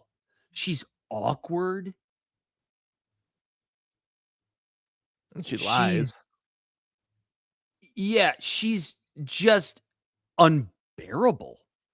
And then you compare her to, as we talked about last week, Abdul El-Sayed, who's well-spoken, kind of handsome, a man of color, if that matters to you. You're gay! A little. He did do that weird fucking Justin Timberlake dance, though, didn't he? That was kind of a weird video. It's just, it's getting, you're talking about him. He's a paper doctor. He's a career administrator. He's not going to be good representation for the state of Michigan. Right, ask, how many cats does she have? It's a really fucking good question. I love how he asked that before he asked how many kids she has. Because I don't know. I don't know if she has any kids or even if she's married. I don't really, to be honest with you, I don't really care. But you cannot listen to this woman speak and think she's really I'd go have a beer with her. You know what I mean? She's physically unattractive. For a little drinking pool. She's physically unattractive, which I don't really care about that part. But if you don't even have that part, like if she looked like AOC or Nancy Mace, even. Yeah, if Lauren Boebert was pulling the shenanigans that she is and she looked like Haley Stevens, she probably would have been voted out really quick. I just love how voting for Congress now is like, I'm going to vote for the hot one. You mean to tell me that's what you haven't done? That's why I voted for Obama over McCain. Is that why you voted for Governor Whitmer too? Well, no, because who was she running against the first time? It was Schuette, and then who was the guy the second time? Was it John James? No, he never ran for governor. He ran for Senate. He might have run for governor, but he was out early. Who ran? I don't even remember the second time. Oh, it was Tudor Dixon. Tudor Dixon, by the way, was the hotter one of the two. But she was absolutely fucking batshit insane. Yeah, she was a mess. But yeah, Bill Schuette the first time, he's just like, I'm just Trump endorses me. Like, I remember listening to the debate between Schuette It was Schuette, Whitmer, and then someone else. When I was trying to decide, that might have been the one where it was John James. And just everything out of Schuette's mouth, like he just leaned into being endorsed by Trump. Here's the difference, though, Corey. At least Schuette was right, and he actually was endorsed by Donald Trump. Haley Stevens is putting out ads suggesting she has been endorsed by Barack Obama, and she has not. Nope, she's playing video from 7 years ago of a Barack Obama. She has going, not been Haley endorsed Stevens, by Barack Obama. Haley Stevens was one of the architects of the plan to save the big three. Where's Haley Stevens? Can I get a glass of water? Obama and Larry Sinclair had a steaming love affair. Obama and Larry Sinclair had a steamy love affair. Larry looked into the eyes of Obama, the Mac Daddy, and they put a spell on Obama, the Mac Daddy. Obama said to Larry, oh, you're just my style and my kind. Oh, you look like just what I want, my man, woman, and half whatever look to look like. Oh, yes, oh, yes, oh, yes. Obama and Larry Sinclair had a steamy love affair in the back of a limo, and then at the Holiday Inn, they had a steaming love affair. Good God. I'll be right back. Whatever look to look like. What's it called? Yeah, like secondhand embarrassment, where it's just like every time that one, like we haven't played that one in probably like 2 years because we always just hit the short one. But I forgot how goddamn funny that is, where he's just riffing. He's just having a good time. Impressive pipes he's got. I'll tell you what. The biggest load that we've seen. You want to see Haley Stevens embarrassing herself again? Valiant Thor said liberals on COVID. We follow the science. Liberals on gender. There's no such thing as science. Which, that's a true statement. But you could also say the same shit about conservatives when it comes to like my body, my choice. When it was about COVID, they were yelling, my body, my choice. But when it comes to women's reproductive rights, they want the government to come down hard. So yeah, it's what we talk about this show a lot. Welcome to the show. I think this might be your first time here, but it's something we talk about a lot, of how these silly things like you mentioned a valid point. Both sides pull this bullshit. Sorry. And we have a new watcher. You know what that means. Time for a little drinking pool. Cheers. Cheers. Cheers to you, Valiant. Where the hell were we? Oh, we were at Haley Stevens. Oh, Lord! She embarrassed herself again. Oh, God, she is just not cute. I mean, she is just... She's no Lauren Boebert or AOC, that's for sure. Although, have you noticed AOC is physically becoming less attractive as she stays in Congress? And she's still not an old woman yet or anything like that. She's just, I can't. It's like her teeth are getting bigger every time I see her. Does that make sense? Her eyes. I don't know, maybe. I looked up AOC today and she's still just, she's a pretty woman. I suppose, but it's just, I don't know. Maybe it's just the socialist. The picture of her, the tax the rich fucking dress when she was hobnobbing with the elitists. All right, let's watch Haley Stevens embarrass herself just one more time in front of reporters. Just one more time. Just one more little time. Go ahead, Bill. Congresswoman, you said today you didn't take money from utilities, but you got checks from consumers in DTE a month before you entered the Senate race. Yeah, he asked specifically about the Senate race. And look, How do you talk that way? He just asked about my current campaign. Yes, Sam, did you have something? Will you take donations from consumers in DTE? Look, I'm gonna. Look, I'm running to beat Mike Rogers, and you heard tonight my opponent, make all these wild accusations talking about employee monies that come from corporations are the root of the problem, except I'm leading the charge to take on DTE right now. I am leading the charge to say that you were While they screwing give over you your money for your ratepayers, and I campaign. am going to strip your federal funds and force you to cut executive pay. I think that is damn good for the people of Michigan and what they need right now. But will you Thank take you. money Thank you. from them? Thank you. You're not answering. Yeah. Look, I'm trying to get to the United States Senate. Like, you can keep pushing me. I have no idea, if we're going to be able to do these major reforms, but She said everything you needed to hear. She said everything you needed to hear when she said, I'm trying to get to the United States Senate. Like, she said the quiet part out loud. That's what's important to her. You are one pathetic loser. I got an even better one than that, drop. Shut Corey. up, bitch. Yeah. That tells you, as she said the quiet part out loud when she said, forever to say nothing. I'm trying to get to the United States Senate. Not like I'm trying to do what's best for Michiganders.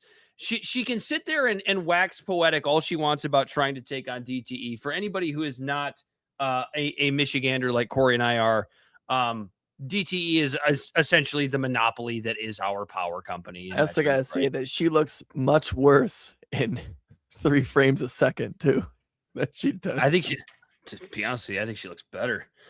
Come on now, you expect me to believe that? You don't have to see her mouth moving around like when she talks like a Wisconsin. Why does she? Well, first of all, she's from Michigan. Why does she talk like a Wisconsinite? I was going to say you're welcome. Corey Can you shut up? Corey's got to listen in double speed before the show. Hey, yeah, that was off show when we were trying to catch up and finish the debate. So we were watching it on 2 times speed. So we were watching that in 80 frames a second versus 3. It's not a favor. You sure about that? I'm sure. Yeah, she's I'll say it. She's a cunt. And I don't want her to be my... That'll get you fired from Detroit Press. I don't want her to be my senator, but I don't want Abdul Al-Sayed to be my senator either. I have no choices here. You can just shut up, baby, because you hate America and you love abortion. I don't want Mike Rogers to do it either. This is the rock and a hard place we find ourselves in. But this is a big Senate seat. I mean, this matters. It's a huge Senate seat. It does. It matters. And this is what we're stuck with, I guess. I'm gonna take on DTE, but more importantly, I need to get to the United States Senate. She's not gonna take on DTE. Nobody takes on DTE. And then what'd she say in the end there? Hopefully the reforms and stuff works. What kind of message is that? Yeah, That's exactly. like Kamala Harris type floundering. I hope it works. Like when you are running to be elected for something, you say, I am going to make such and such thing happen. We all know you're full of shit. Because now what people perhaps had never seen before can be seen to know what's possible. Can somebody explain that to me? We have to stay woke. Oh, man. I mean, this woman is just an absolute... She's probably going to win. That's the thing. She's probably going to win this primary. AIPAC has pumped way too much money into it. I have hope no she faith. loses. Yeah, after the Thomas Massey thing. I'm not somebody who supports Abdul Al-Sayed, but I kind of hope he wins this primary because I've said it on the show multiple times. I don't support anybody who considers themselves a democratic socialist. Although he did say in the debate that he says he's a capitalist. Yeah, let me find it real quick. I have 2220 written down. So I'm going to throw it on right here. The problem is, while you find that, Corey, the problem is these people are all climbers. They're remarkably unimpressive. They're administrator types. Nobody runs for office that actually wants to do anything other than climb, other than very, very few exceptions. I put Thomas Massey in that category. Depending on the day, I put Rand Paul in that category because at the end of the day, let's face it, Rand Paul's not his dad. We got a new watcher. You know what that means. Time for a little drinking pool. Welcome to the show. 3F by Sky. What's going on? I don't know. You tell us. Yeah, well. What is going on? And I said, "Hey, yeah, I like that. I like that still shot of Abdul. He is a handsome Arabic man. I will give him credit for that. So here he is, actually, like not calling himself a socialist. We need to be serious about the incoming threat that's going to make all of this so much worse. Thank you both, and thank you, Hannah, for your question. I want to address both of the candidates, and by the way, we are going to get to some text message questions as well from all of you at home. But I want to talk specifically about your campaigns, and I think it's noteworthy that one of the reasons we're doing this debate is to contrast the two of you, where you stand on so many issues, but also on how you go about doing your business, how you campaign. Dr. El-Sayed, I'll begin with you. The Democratic Socialists of America have not made an endorsement in this particular race, but when you go to our rally, and we've covered so many of them are from that organization. Who are you when it comes to your political stripes? Many people call you progressive. Some have accused you of being a socialist. Not that that's a bad word, but people have said that. Yes, it is. Where do stop you stand? Stop it, Roop. Yes, it is. Politics. Roop, I'm a doctor and a scientist. I want policy solutions You're a that paper actually map doctor. to the problems that we face. My governing experience is rebuilding a health department in the city of Detroit, leading Wayne County's Department of Health, Human and Veteran Services. We had to go Infant in mortality there and work with a did go up diverse under his community watch. to be asking, what are the challenges we face and how do we actually solve them? We were able to identify the fact that our county ranked the number 8 for medical debt nationwide, and we could eliminate that for a penny on the dollar. So we set aside $7 million to raise up to $700 million Mark, medical debt. shut up. When The man is kids speaking. couldn't get glasses, 30% of them would get tested What positive for about needing going to the glasses and car wouldn't get a pair. We put Jew hater. optometrists on vans outside of schools so that as soon as a kid got a positive test, they go out, get a full optometric exam, and get a pair of glasses delivered within 2 weeks of a vision test. Now, working with a diverse community of people, you come to realize that not every solution fits the same way. You've got to be thinking about a solution in the right way. When it comes to the question of socialism, I'm not a socialist. I'm just a capitalist who understands how capitalism works. The biggest threat to it capitalism hurt was him to never say the that. idea of He was government like, I'm just a regulation. It was always capitalist. monopoly. I want you to think about the stuff that you have to buy, whether it's your groceries and the number of stores you can go to, or it's buying a flight to see your grandmother, or it's picking a phone or a phone provider. You have like 2 or 3 options, and that shouldn't be legal, but that's the way our economy works right now. So I think government ought to be there to regulate on monopolies and oligopolies so that everybody can actually participate in an economy without having to be forced to pay more or get paid less for the work they do. He's wrong. So that right there. He's wrong. He's wrong. He's wrong. He's wrong. He's wrong. The government doesn't need to involve itself in taking down monopolies and oligopolies. That's where I was going to go next. He points out the problem, but what caused those companies to be able to become monopolies other than them lobbying and making the government being the arbiter of the winners and the losers in a free market society? Leftists are really, really good at pointing out the problems, but their solution to the problem of government picking winners and losers is more always government. more government. And it's like, Every time. Syed, you were there. You said it. You almost had it. You almost had it. So close. Brighton Eyes is in the house. That's the thing. He speaks really well. You know, I mean, Obama-esque, honestly. The way And that again, he I speaks, still, yeah. I'll take him over Haley Stevens. But nobody, like, there is no sacred cows. You know what I mean? Like, I think that every American should be able to criticize any politician without fear that, whoa, the other one might win if I criticize him too much. It's bullshit. It's fucking stupid. That's how we got into the problem that we're in right now. The thing is, it is so obvious how much more impressive he is as just as a speaker than Haley Stevens. Like, it's just not even. I mean, here's it a is. question, Dan. Yeah. 3F by Sky asked, you don't think it's good for the government to break up big monopolies? No, it's not, because they shouldn't have to. Monopoly. Can I explain this, Corey? Would you like me to explain this? Monopolies are not inherently a bad thing. It's weird for some people to hear. They're not inherently a bad thing. In a free market, a monopoly is actually a good thing, because what does it mean? It means that you are providing a good or a service, if you own said monopoly, that is at a reasonable price and does the thing that it's supposed to do, right? Now, a government coming in, or I should say that, let me start with this. If it gets to a point where you're not providing that good or service at a reasonable price, or you're not providing as good of a product in a free market, competition comes in and fills that void. They either sell it cheaper, maybe it's not as good of a product, but it's cheaper, or actually there is no or. That's pretty much what they do. Or they provide a better good or service. Now, what does government have to do with this? What did John D. Rockefeller do with Standard Oil?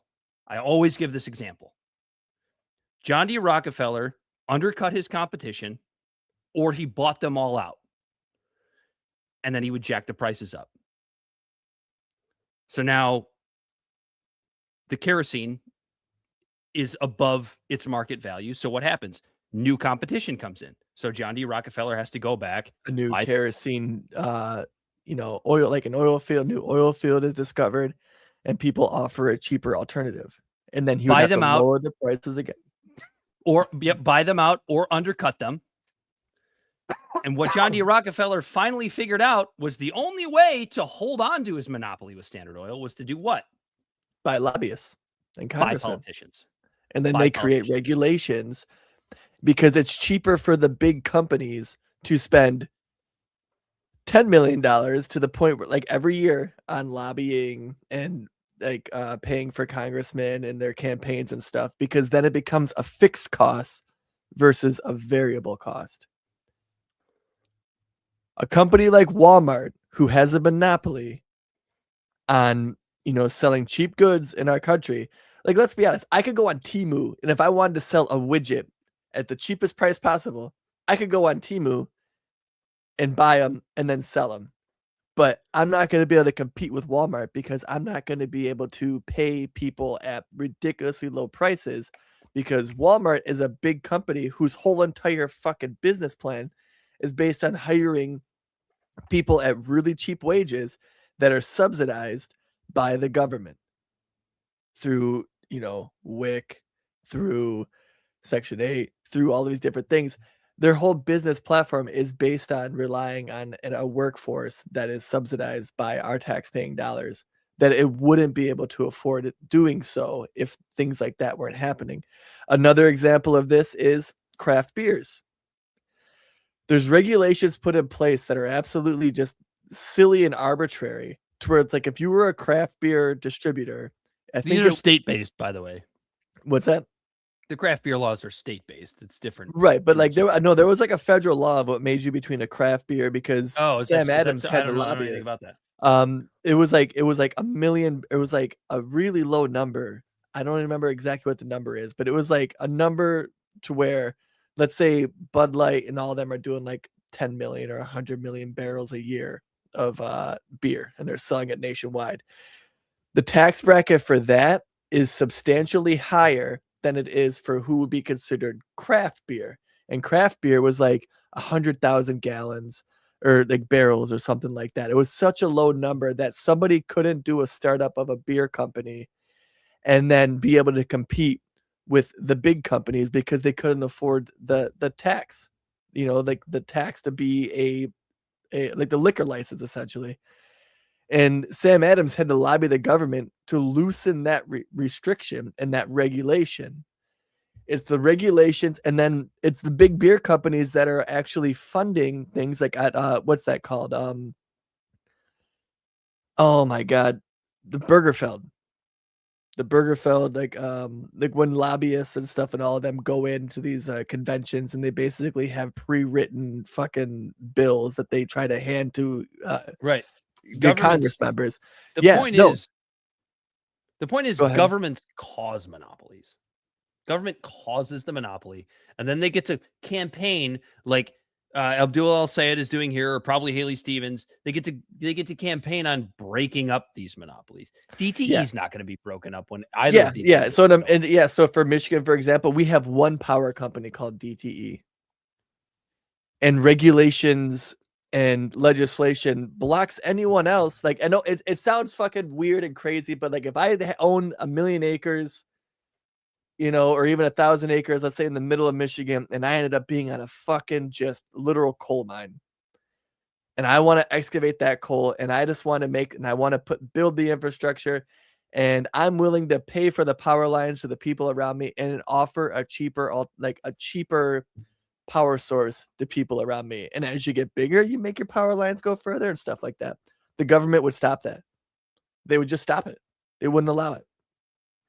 And 3F by Sky asks, so it's more self-correcting. Yeah, because it's decentralized. It is competition. It's it creates more innovation. It creates more corporations lobby government to stifle their competition, and that's how monopolies are created. The reason why you can't buy a really cheap EV right now in America, whether you're for or against EVs or you're for or against like combustion engines, you think climate change is a hoax, all that aside, the reason you can't buy like a $13,000 EV car from China is because there's bills blocking you from buying cheaper cars, because it's a protectionist policy that's going to hurt American auto workers.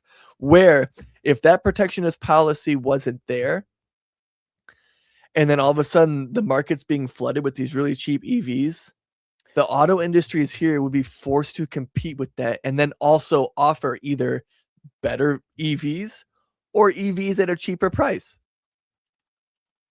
But these protectionist policies just absolutely hurt these things to where, like, look at, like, whereas if in a more unregulated market, look at plasma TVs. When plasma TVs first came out, they were thousands of dollars. Eric Boehm, I'm not a huge fan. Hold on. I just want to throw this out there.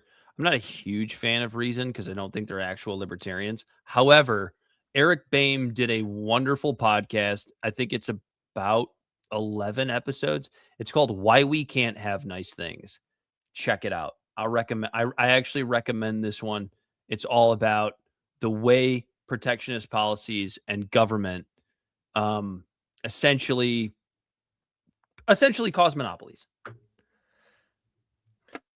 Anyway. Yeah. No, like, so what I was saying is, like, look at plasma TVs. When those first came out, it was only like rich people able to afford them. You had to make a lot of money to go out and buy a fucking $2,000 TV like in the early 2000s. And then it's essentially an unregulated market. Now look at it. You can buy a TV now better than any of those TVs back then for $200-$300. Look at shoes.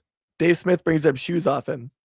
Shoes aren't regulated, and even homeless people have shoes. Another thing to recommend to get a grasp on just the idea of the free market, right, is Basic Economics by Tom Sowell. Well, anything by Thomas Sowell is good. Yeah, but Basic Economics is a good one. Just the free market is a living, breathing machine that it when it's decentralized, it's easier to correct than a giant bureaucracy of people at the top deciding and picking and choosing the winners and losers. Problems occur in a free market.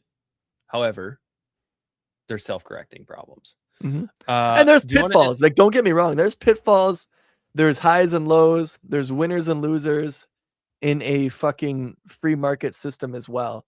But I would rather it be 1 million people with their fingers in the pot deciding on how this is going to work and everyone trying to do their part versus a couple hundred at the top. Like when in 2008, when we had our housing crisis, those banks, they should have failed. They didn't do their job. They should have fucking failed. But they got bailed out. That is a wonderful example of the people are going to think I'm crazy when I say this. That's a wonderful example of the failures of socialism, right? Because what do socialists always say? It's always something to the effect of workers workers need more money, right? Pay a living wage, right? These are the things that Bernie Sanders always says. He never tells you what a living wage is. He'll say minimum wage should be $20 or whatever it is. But it's like, okay, well, why not $30? Why not $1,000?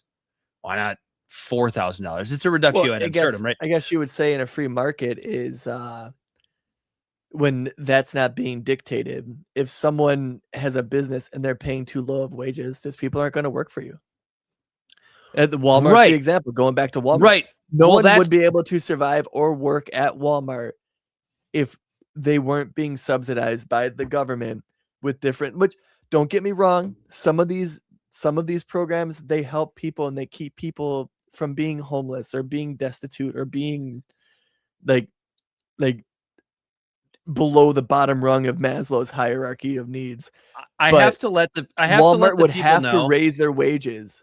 Walmart would have to raise their wages if they wanted to have the business model they had if it wasn't subsidized by the government. I have to let any new listeners know that Corey has this awful habit of when I'm like trying to make a point and I'm right in the middle of it, he interrupts me. Good God. I'll be right back. And now I forgot what my point was. Sorry about that. Let's continue with the subject at hand. Now I completely forgot what my point was because I've had too many beers and Corey did his thing. Thank you for your diatribe.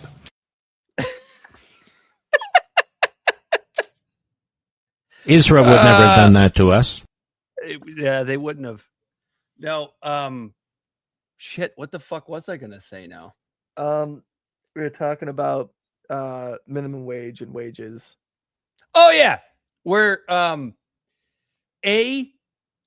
so the reason that what you had mentioned before is such a good example of socialism is that socialists do this thing where they go,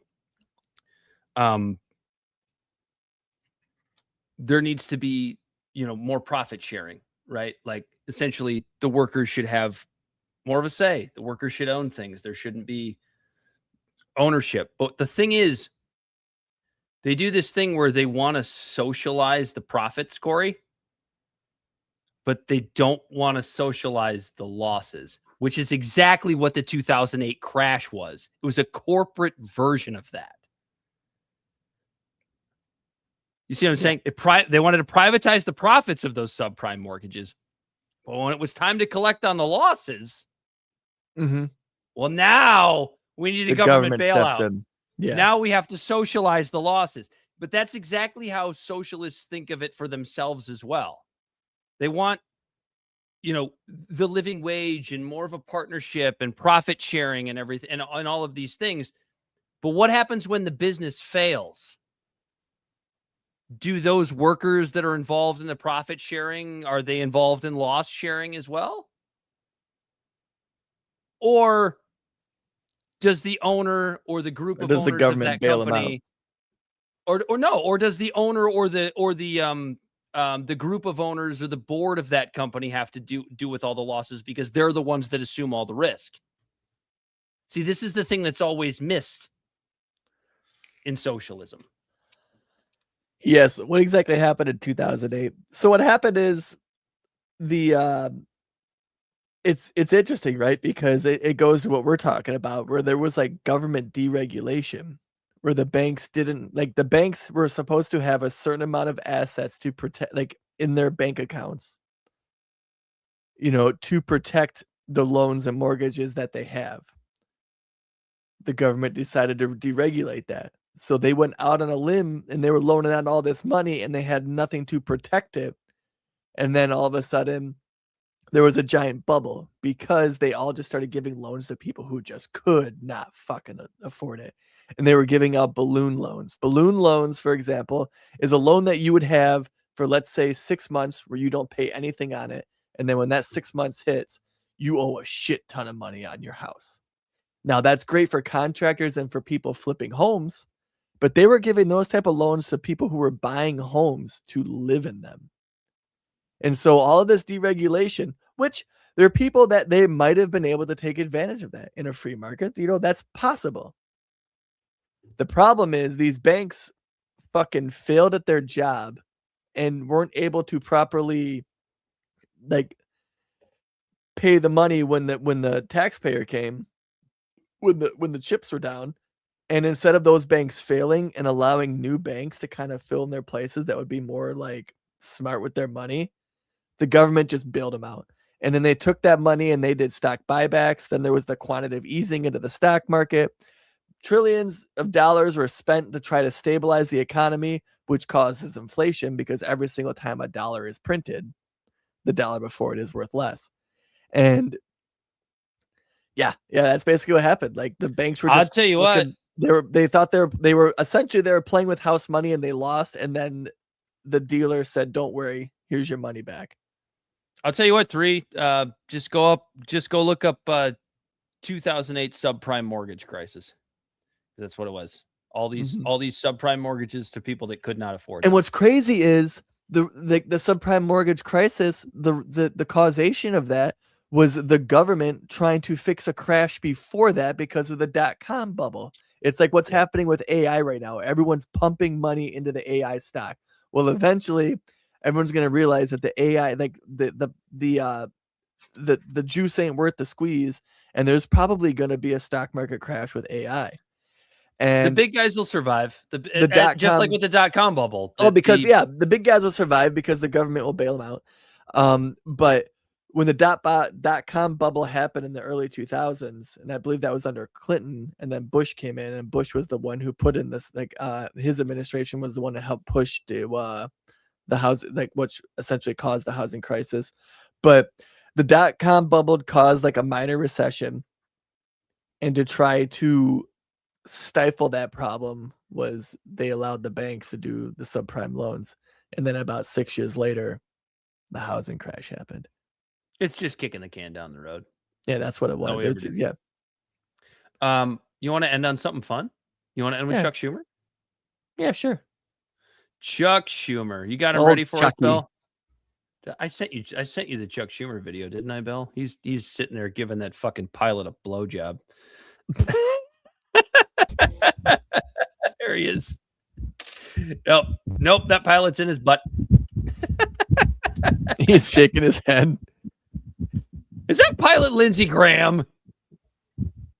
Be honest. I never sucked any ding-dongs. Did I not send you that? I didn't send you Schumer? You sure didn't.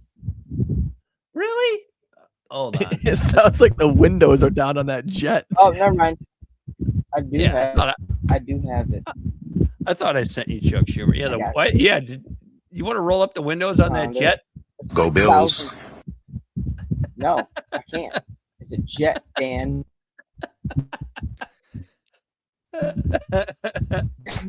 Is that one of the F-35s that just got bombed? So hold on, before you play this, Bell, let me set it up. That's my own fault for not setting it up. I'm not blaming Bell for this at all. This is totally my fault.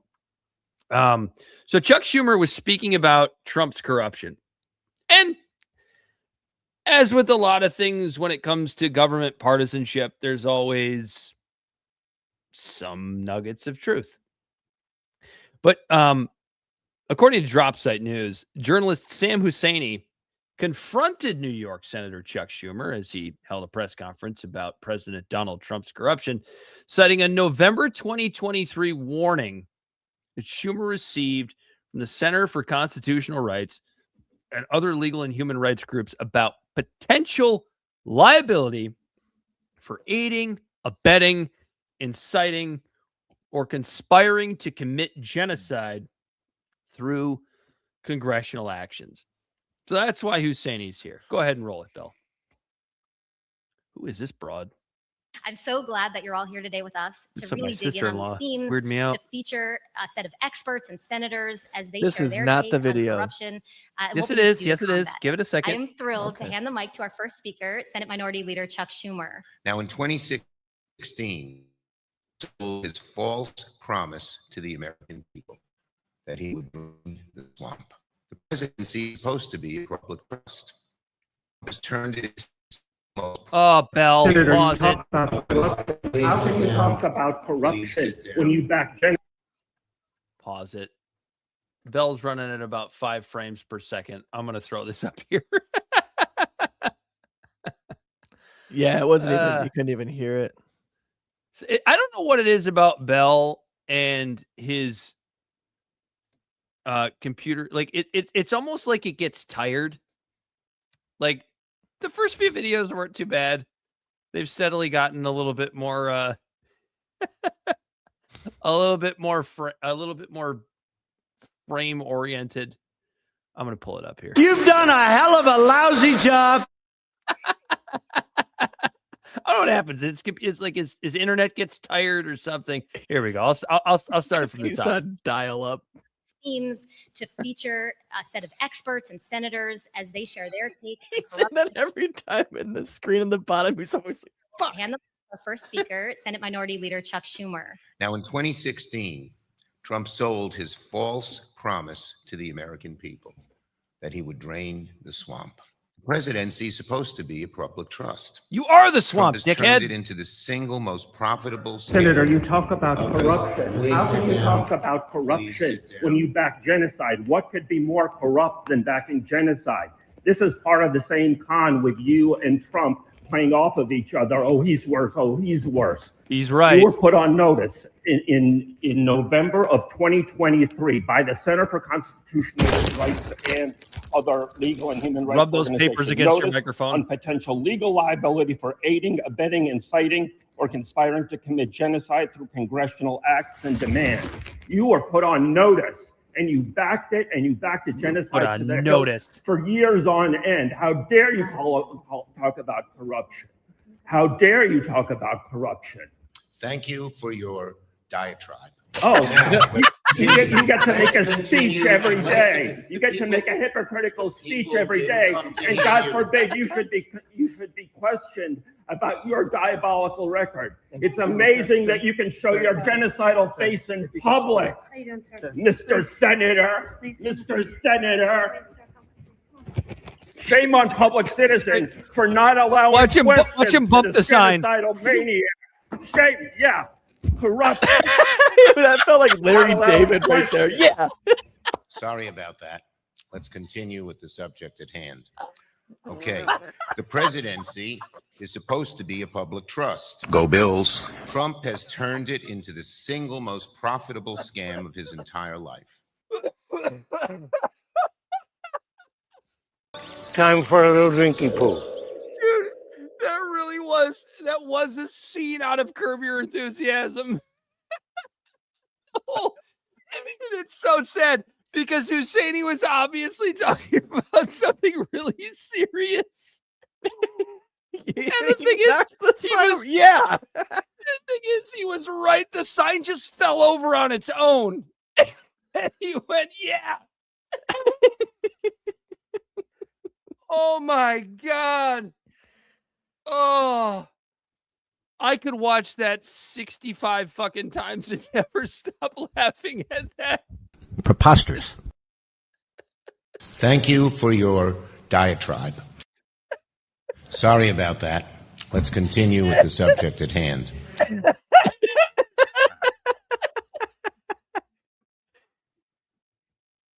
For me to take a position like this, I'm a warmonger. Israel would never have done that to us. Both involved in 9/11.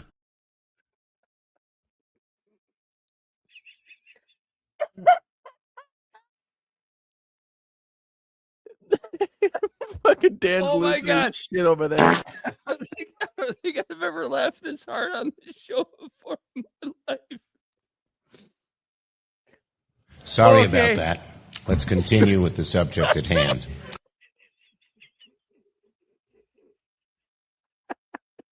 Thank I don't you. even want to play. I don't even Sorry want about. I don't even want to play the other one. Dumb. Because you might remember Sam Husseini from. You might remember Sam Husseini from when he went off on Antony Blinken as Antony Blinken was leaving the Biden administration. He was physically manhandled and taken out of the room. I don't give a fuck. I can play it. JD Vans. What a great name. Look at this guy. His name is awesome. It's awesome. The Fauci's lawyers are all wearing earpieces and look shady as fuck. Rand Paul kicked one of them out. The guy that sat at the desk when he wasn't supposed to be there. So you have to go back and watch the show from the beginning. He said that dude was pardoned. He's untouchable. Everything points towards him, but he will never pay for COVID, regardless of his involvement with the spread of it. We talked about that pretty extensively earlier in the show. We're actually starting to wrap up, but thanks for coming to hang out. The fact that he was publicly embarrassed. Time for a little drinky poo. Yeah, I was looking for it. God damn it. Time for a little drinking poo. We have a new listener. Time for a little drinky poo. I will say this. It is a small victory that Fauci was embarrassed the way that he was yesterday. It's a small victory. Better than nothing. Okay. Should we end the show? We're 2 hours in. He's my grandpa and my from lungs. College. Is he talking about Fauci? I hope so. If he's actually true, that might be someone we might need to fucking talk to and be like, He did say he was born in 2008. That tracks. Was it really though, or is You're not that smart. I know what's going on. You're just showing off on friggin' TV again.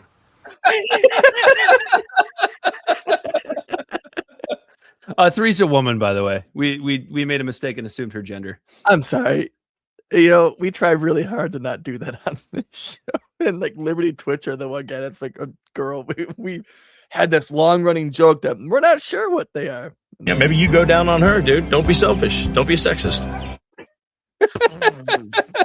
We just assume women aren't allowed to listen to our show. She tastes like cigarettes. I'm so sorry. Okay, we have all just participated in a hate crime.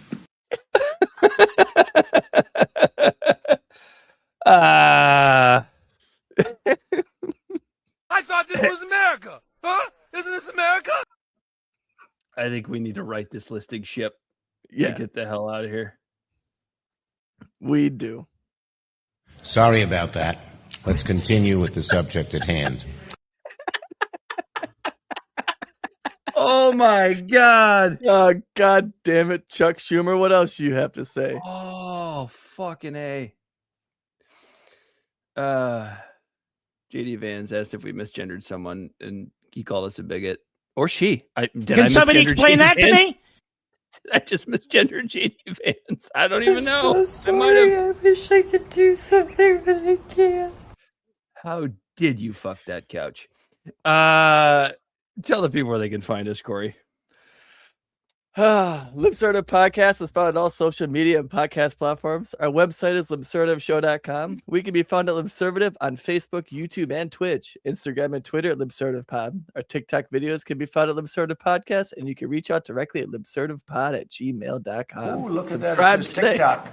Ooh, look at Ooh, look at that. It says TikTok. God damn it. We get anybody yelling around here anymore today, and then the shit is going to hit the fan.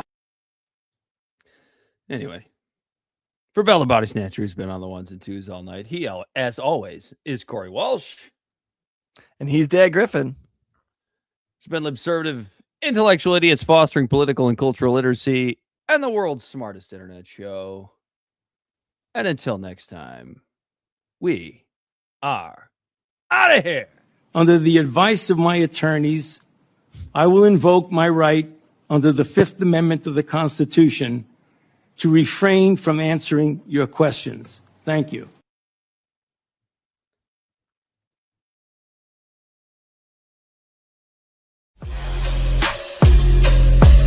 The great fundamental issue now before our people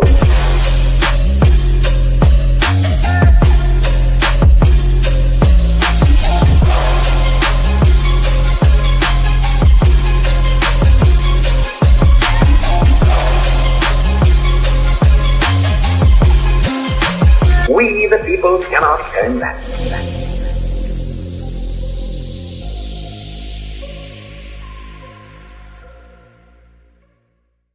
Somebody must lead, or else the fight would not be made at all.